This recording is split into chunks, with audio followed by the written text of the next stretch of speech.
In today's video, I'm going to teach you how to leave private mode on Grok AI. By the end, you'll know exactly where to find the privacy control and how to switch it so your chat history behaves the way you expect.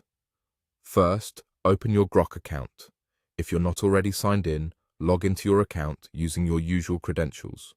Make sure you have a stable internet connection so the interface loads fully. Keep any personal details secure and avoid signing in on public or shared devices if you can. Once you're in, look to the top of your screen. You'll see an option labeled Private. This is the quick toggle that controls whether Grok saves your chat history for the current session. Depending on your device or app version, it may appear as a button or a small switch near the conversation area or the header. Take a moment to identify it before you continue. Now, simply click Private. That single click changes the mode. When Private is turned on, Grok won't record your chat history. This is helpful if you want your current conversation to stay out of your saved history. You'll usually see a small visual cue, like a highlight, a color change, or a brief confirmation, to let you know the setting took effect. If your goal is to leave private mode, you'll use the same control. Clicking the private option again switches you back to standard mode, where your new chats can be saved as usual.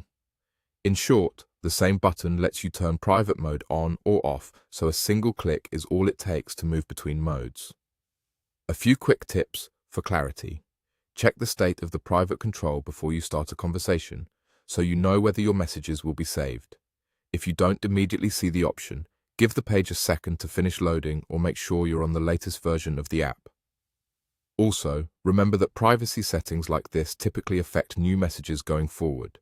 They're not designed to retroactively change what's already been saved. That's it.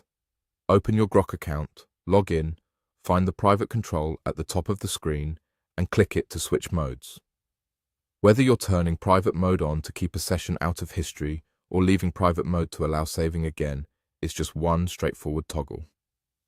Thanks for watching, and take a moment to confirm the setting before each session so your chat history always matches your preference.